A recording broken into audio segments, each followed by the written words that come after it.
Okay in fact आज इसी से शुरुआत करते हैं शो की फिर, क्योंकि ये एक इम्पॉर्टेंट मैक्रो क्यू था जो मार्केट वॉच आउट कर रहा था। सीपीआई इन्फ्लेशन कम हुई है, लेकिन जितना हम एक्सपेक्ट कर रहे थे उतनी कम नहीं हुई और लगातार आरबीआई के कंफर्ट जोन से ऊपर बनी हुई है। तो अभी के लिए आप रेट कट एक्सपेक्ट ना करें। बेसिकली इस जो मोटा जामा है वो ये है, 5.03% पर आई कल सीपीआई इन्फ्लेशन। एक्सपेक्टेशन था हमारा 5.1% का, और लेकिन कम हुई है, 5.69% से कम हुई है मंथ ऑन मंथ, और 5.1% पर आई है वो। तो ये एक अच्छी चीज़ है, नेक्स्ट प्लेट में दिखाई देगा ये आपको। और उसके अलावा जहाँ तक फूड इन्फ्लेशन की बात है, वो भी एक्सपेक्टेशंस जो था 7.4%, उसके मुकाबले काफ़ी ज़्यादा 8.3%। हालांकि ये भी मंथ ऑन मंथ कम हुई है, 9.5% थी पिछले महीने, उसके सामने 8.3%। लेकिन जो एक अच्छी चीज़ है कि कोर इन्फ्लेशन जो है वो 3.9% से घटकर 3.6% रही, जो कि एज एक्सपेक्टेड था। तो इसके लिए तो एक तरीके से आप ये मान लीजिए कि अच्छी खबर है, लेकिन और अच्छी हो सकती थी। मार्केट जो चाह रहा था शायद उतना अच्छा नहीं आया। तो इन दैट कॉन्टेक्स्ट आज यूएस के भी इन्फ्लेशन के आंकड़े देख लेते हैं, लेकिन इसकी सिग्निफिकेंस इतनी, क्योंकि एक पॉलिसी ऑलरेडी हो चुकी है यहाँ पर और इसके लिए भी अगली पॉलिसी में टाइम है। लेकिन मोटा मोटा ये मान के चलिए कि अभी बहुत जल्दी आप रेट कट की एक्सपेक्टेशन ना करें, एटलीस्ट अगले 3-4 महीने के लिए। अब मैं आता हूँ आशीष, जो मेरे ख्याल से आज के लिए सबसे इंपॉर्टेंट क्यूज़ रहने वाले हैं। पहले तो आज जो नंबर्स आने वाले हैं वो इम्पॉर्टेंट है। उसमें पहले हम थोड़े बड़े नंबर्स की बात करते हैं। आयशर मोटर्स, हिंडाल्को में नोवेलिस के नंबर्स आए, उसका एक ऑलरेडी थोड़ा सा एक व्यू आपको मिल जाएगा। बीएचईएल, दीपक नाइट्राइट, और उसके अलावा इतनी सारी PSUs, Gujarat gas, Hindustan copper, IRCTC, NALCO, और ऑब्वियसली कुछ और स्टॉक, सीमेंस और जी। क्यों बात कर रहा हूँ मैं इनकी? अब मैं आता हूँ उस पॉकेट पर जो मार्केट के लिए कल सबसे बड़ा सरदर्द बनी, और बहुत अच्छे से अच्छे लोगों को कल जहाँ थोड़ी सी तकलीफ हुई, पीएसयू इंडेक्स। अब देखिए, मैं पीएसयू इंडेक्स की बात करूँगा और 3-4 स्टॉक्स की बात करूँगा। यह है निफ्टी का पीएसयू इंडेक्स कल का। इंडेक्स गिरा है कल 4.5%, ठीक है। लेकिन अगर आप इसी इंडेक्स का 1 महीने का और 3 महीने का चार्ट देखेंगे तो आपको लगेगा कि कुछ हुआ ही नहीं है। 1 महीने में आप अभी भी 7% पैसा बना रहे हैं इंडेक्स में 1 महीने में, और 3 महीने का चार्ट ले आइए, जब हमने इसकी बात की थी पहली बार, 32% ऊपर। तो अब ये होता है मोमेंटम इन्वेस्टिंग। इसमें अगर आप रहते हैं तो कब आपको प्रॉफिट बुक करना होता है, क्योंकि इस तरीके के बीच बीच में मौके आते रहते हैं, और इसीलिए 5-6% का स्टॉप लॉस लगाना होता है इसमें। कल लगा होगा बहुत लोगों का स्टॉप लॉस, इसमें कोई डाउट नहीं है। अब आप लेकर आइए हिंदुस्तान कॉपर का चार्ट फॉर एग्जांपल, जो बैन में था, कल बैन से बाहर आया। कल ये स्टॉक जाते जाते 10% की फ्रीज पे बंद हुआ, 10.8%। अगेन इसका 1 महीने का और 3 महीने का चार्ट लेकर आइए।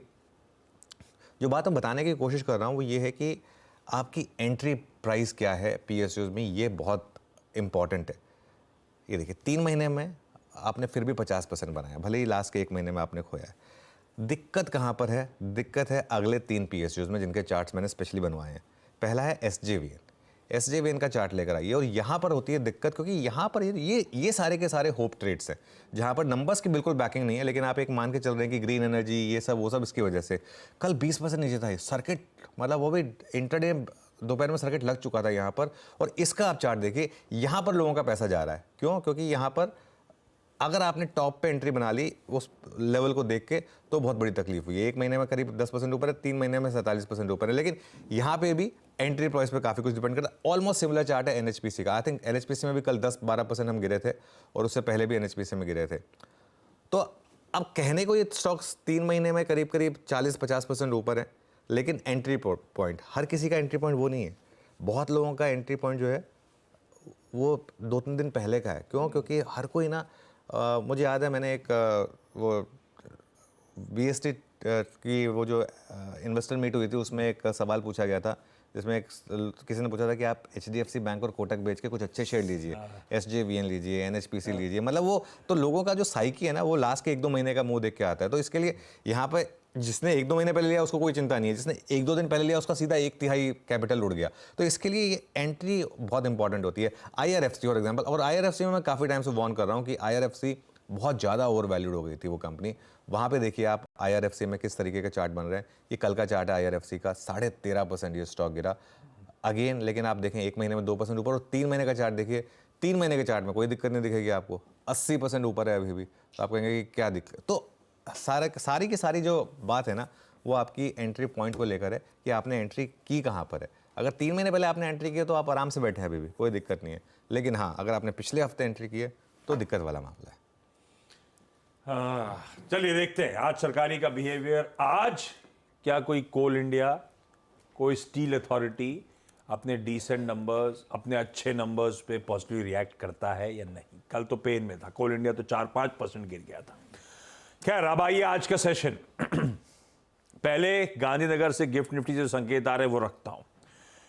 इंडिकेशंस हैं मंगलवार के दिन 1/4% उछाल के साथ हम लोग कामकाज की शुरुआत करेंगे। वैसे इस तरह के पॉजिटिव संकेत तो पिछले कई दिनों से आ रहे हैं ग्लोब से, हम डुली रिस्पॉन्ड नहीं कर पा रहे हैं।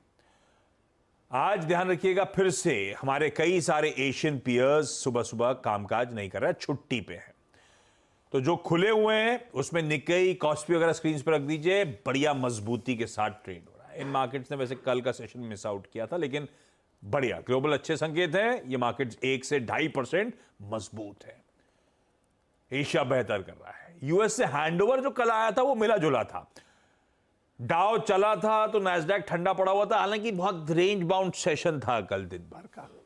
और आज सुबह के फ्यूचर्स सबड्यूड से मेरा मतलब है हल्के लाल निशान में कामकाज कर रहे हैं।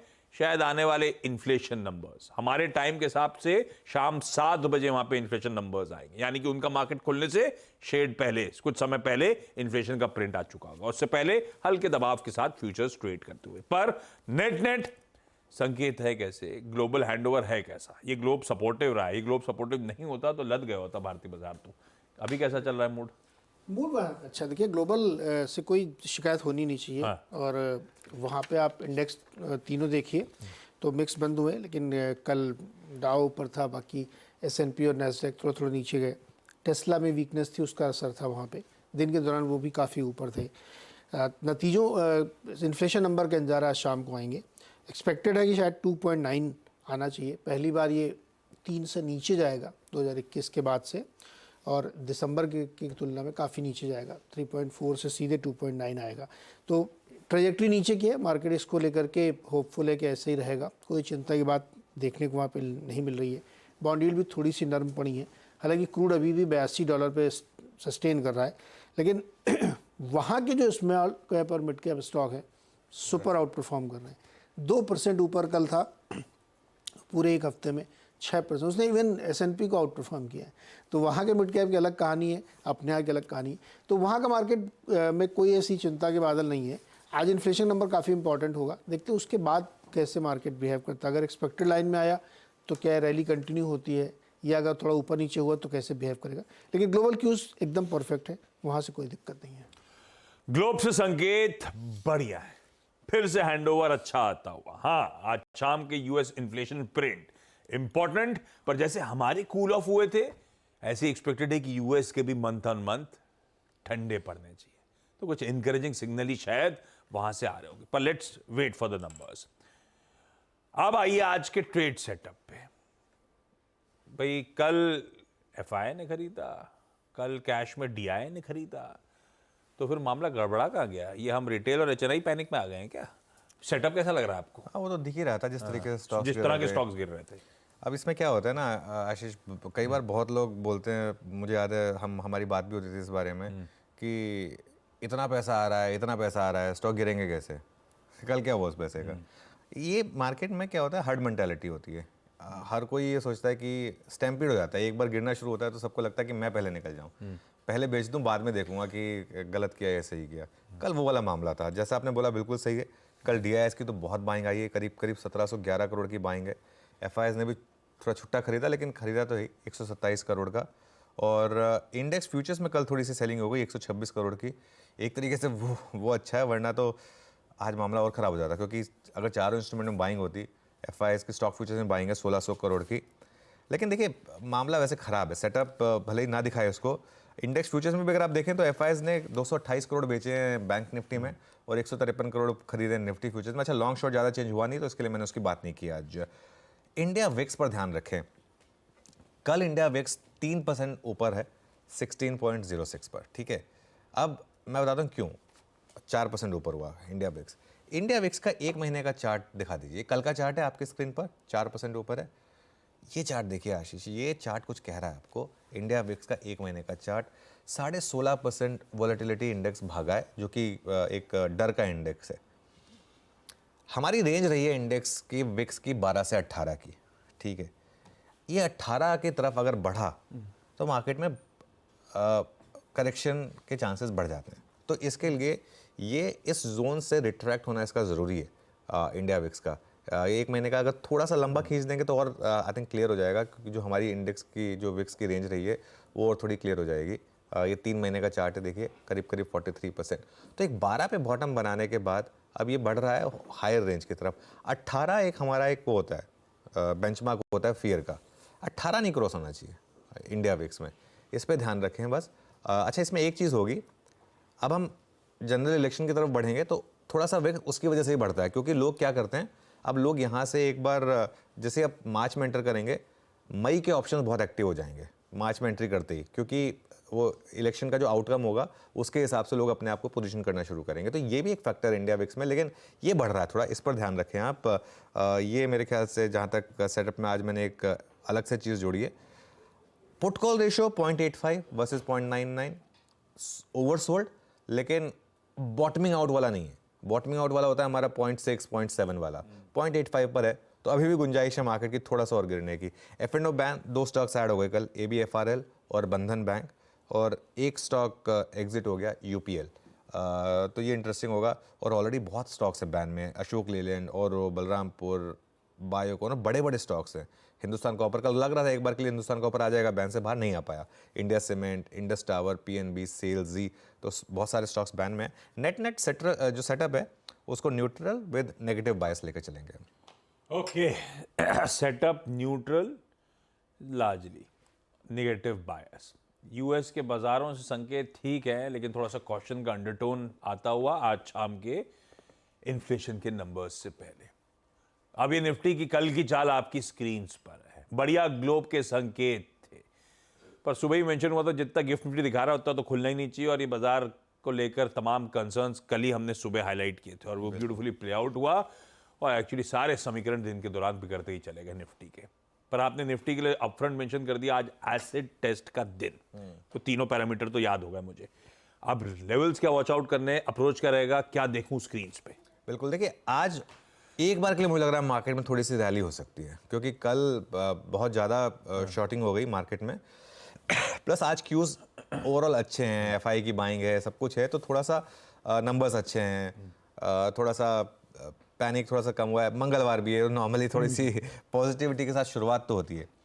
आज नंबर्स पर ध्यान रखिए। पहला रेजिस्टेंस है 21,686 का, वो क्या है आपका simple 20 day exponential moving average, उसी में जान निकल रही है आजकल, तो इसके लिए छोटा सा ही लेवल रखा है एक। उसके बाद बड़ा रेजिस्टेंस है आपका 21,832 पर, और 21,832 में देखिए एक बहुत इंपॉर्टेंट चीज़, 21,800 का कॉल राइटर देखिए और कल का हाई देखिए। कल का हाई 21,832 और 21,800 का कॉल प्रीमियम देखिए, एग्जैक्टली मैच कर रहे हैं वो। तो वो एक लेवल है जो मुझे लग रहा है कि नहीं टूटेगा। तो मेरे ख्याल से एक अभी भी आपकी जो ट्रेड है वो एक सेल ऑन रैली की है। 21,650 से 21,750 के बीच की कोई भी रैली मिले आपको, वहाँ सेल कर दीजिए, और 21,832 क्योंकि लॉजिकल रेजिस्टेंस है, उससे थोड़ा ऊपर 21,850 का स्टॉप लगा दीजिए। मेरे ख्याल से ये एक बार के लिए रिस्क रिवॉर्ड आपके फेवर में, क्योंकि मार्केट जब इतना वीक होता है ना, एक बार के लिए रैली में सेलिंग आती है। एक बहुत सिंपल लॉजिक होता है मार्केट का, जब भी मार्केट डे लो पर बंद हो और 20 डे के नीचे बंद हो, एक बार के लिए मार्केट में रैली पे लोग बेचने आते हैं कि नहीं, हमको ट्रस्ट नहीं है इस रैली पर, इसके लिए एक ट्रेड ये होगी। उसके बाद आप वेट करें और देखें कि स्टेबिलिटी आ रही है नहीं आ रही है। उसमें सपोर्ट होगा आपका 21,500 का, जो जहाँ सबसे ज़्यादा पुट राइटिंग हुई, और एक लेवल जो हमारे प्रोड्यूसर साहब ने मिस कर दिया 21,429। उसके बाद बड़ा सपोर्ट है, वो है आपका सीरीज़ का लो, ठीक है। तो 21,500 से 21,429 का एक लेवल है जो नहीं टूटना चाहिए। मतलब नहीं टूटना चाहिए, मतलब मैं नहीं कह रहा कि नहीं टूटेगा, नहीं टूटना चाहिए इंपॉर्टेंस के हिसाब से, उसकी सबसे ज़्यादा इंपॉर्टेंस है। तो आप एक चीज़ का ध्यान रखें, स्टेबिलिटी आए अगर इस जोन में या इसके ऊपर, तभी खरीदें। और मैं एक स्टॉप लॉस को कोई लेवल नहीं दे रहा हूँ, क्योंकि वो डिपेंड करेगा मार्केट कहाँ स्टेबल हो रहा है। डे लो जो है वो आपका एक स्टॉप लॉस होगा। और मुझे लग रहा है कि ये ट्रेड जो है ना, ये मुझे लग रहा है आपको आज पोस्ट 10:30 मिलेगी, क्योंकि पहले तो मुझे लग रहा है एक बार के लिए सेल ट्रेड वर्क करेगी। उसके बाद अगर मार्केट ने कल का लो प्रोटेक्ट किया या उसके ऊपर आ गया वापस और स्टेबिलिटी दिखा दी, तभी मिलेगी वो ट्रेड। लेकिन जो नियर टर्म की ट्रेड है वो तो सेल ऑन रैली की ही है, और बड़ी शॉर्ट कवरिंग अगर आपको चाहिए तो उसके लिए 21,832 के ऊपर जाना और टिकना, ये दोनों इंपॉर्टेंट है। अगर हम उसके ऊपर निकल गए और टिक गए आधे घंटे के लिए तो फिर बड़ी वाली शॉर्ट कवरिंग आएगी, सेकेंड हाफ में पॉसिबल है वो, लेकिन अभी के लिए वो बेस केस नहीं है। बिल्कुल ठीक। ये है निफ्टी का अप्रोच, और निफ्टी के जो समीकरण बिगड़ते जा रहे हैं वो निफ्टी बैंक की वजह से हैं। फ्राइडे को सो कॉल्ड रिलीफ अगर दिखी थी स्क्रीन पे 600 650 पॉइंट का उछाल, तो उससे ज्यादा कल गोते खा गया वापस निफ्टी बैंक। ये है वीक विकेट। और कल तो खैर सरकारियों की पिटाई का दिन था। वैसे फैक्ट ये है कि निफ्टी बैंक के सारे 12 के 12 कॉन्स्टिट्यूएंट्स कल लाल निशान में थे, अच्छे खासे दबाव में थे, पूरा पैक। वो आपने कल मेंशन भी करा था, फ्राइडे के आंकड़ों पे मैं ज्यादा बिलीव कर नहीं रहा हूं। अब निफ्टी बैंक क्या करूं, क्या वॉच करूं? देखिए निफ्टी बैंक काफ़ी वीक है। कल हमने कमज़ोर कड़ी की बात की थी कि सबसे कमज़ोर कड़ी यही है। हाँ। एक इंडेक्स जो बार बार 200 डे मूविंग एवरेज को टेस्ट करता है ना, 200 डे मूविंग एवरेज क्या होता है, वो हम जैसे कहते हैं ना, एक बांध होता है। हाँ। उस पर नदी बार बार अगर अटैक करती है 3-4 बार वो बचा के रखता है, लेकिन अगर वाटर का फ्लो बहुत ज़्यादा होगा और अगर उसको तोड़ देगा तो फिर वो प्रॉब्लम लेके पानी आता बह है, जाएगा, वो पानी बह जाएगा सारा। ये 200 डे मूविंग एवरेज वही मामला है यहाँ पर। आज फिन निफ्टी की वीकली एक्सपायरी है, तो देखिए एग्जैक्टली 200 डे मूविंग एवरेज पर है। तो आज फिन निफ्टी की वीकली एक्सपायरी है। प्रॉब्लम क्या है? प्रॉब्लम है HDFC बैंक। लगातार एक स्टॉक डे लो पर। कल मैं और वीरू शो एंकर कर रहे थे, कल मार्केट खुला, मैंने ये चीज़ खुलते ही बोली थी वीरू को, मैंने कहा कि देखो ये HDFC बैंक खुला है यहाँ पे, लेकिन तकलीफ ये है कि यहाँ वो सेलर आ जाएगा। और ये दिक्कत, जब तक ये इस तरीके का चार्ट दिखाता रहेगा ना, आज की डेट में सबसे इजी ट्रेड क्या होगी मार्केट में, वो था ना कि वो एक मीम बनता है कि रोज सुबह उठो, पिटो और सो जाओ, वो HDFC बैंक का वो वाला मामला बन गया है। मेरे ख्याल से अभी तक मीम्स बनने शुरू नहीं हुए, लेकिन बनने शुरू हो जाएंगे HDFC बैंक पे अब कुछ टाइम पे मीम्स। यहाँ पर ये 52 वीक लो के काफ़ी करीब है और लगातार 52 वीक लोस बना रहा है, तो ये दिक्कत है। कल का कंट्रीब्यूशन देखिए HDFC बैंक का कितना इम्पैक्ट था यहाँ पर, और जबकि सिर्फ 1% स्टॉक गिरा है, 1% स्टॉक गिरा, लेकिन सबसे ज़्यादा फिर भी इम्पैक्ट कर दिया। 200 पॉइंट इसने बैंक निफ्टी के कल खा लिए। और कल तो बैंक निफ्टी में एक भी स्टॉक ग्रीन में नहीं था, सारे स्टॉक रेड में बंद हुए कल, और इवन SBI भी वीक हुआ है कल। तो ये दिक्कत है। बैंक निफ्टी में एक ही ट्रेड है आशीष, आप वेट करें कि रैली फेल हो। और देखिए रैली फेल होगी और रैली बड़ी होगी बीच बीच में। वो फ्राइडे की रैली याद है ना, 600 पॉइंट की भी हो गई थी, लेकिन वो रैली जहां पर फेल होगी ना, वो वहां से आपको बहुत बड़ी ट्रेड देगी बैंक निफ्टी पे 1000 पॉइंट की। ठीक है, तो रैली के फेल होने का वेट करें, और जैसे ही इंट्राडे में ट्रबल दिखे, पहला रेड बार बने, वहां पे शॉर्ट कर दें और एक डे हाई का स्टॉप लॉस लगा दें बैंक निफ्टी में। एक चीज़ और ध्यान रखें लेकिन, क्योंकि आज मंगलवार है, फिन निफ्टी की एक्सपायरी है, बीच बीच में अगर आपको शॉर्ट कवरिंग के साइंस दिखें, फॉर एग्जांपल नीचे गिरे उसके बाद रिकवरी आए और अगर वो डे हाई क्रॉस करना शुरू करे, तो वहां पर एक इंट्राडे में, प्योरली इंट्राडे में एक अपॉर्चुनिस्टिक लॉन्ग के लिए भी तैयार रहे, वो भी इंपॉर्टेंट है। लेकिन बड़ी ट्रेड जो है बैंक निफ्टी में वो शॉर्ट साइड पर है, और स्पेशली उसमें एक ड्यूअल स्क्रीन लगा दें, एक HDFC बैंक और एक बैंक निफ्टी। जहां जैसे देखने लगे HDFC बैंक में ट्रबल शुरू हो गई, वहां पर आप बैंक निफ्टी में शॉर्ट कर दें बेसिकली। बिल्कुल ठीक है। तो भैया बुल्स के लिए दो बड़े डिस्कम्फर्ट्स इस बाजार में, एक HDFC बैंक और दूसरा वो डर का इंडेक्स, वो फियर फैक्टर इंडिया विक्स, जिसका कूल ऑफ होना जरूरी। नजर रखेंगे इन दोनों पे भी।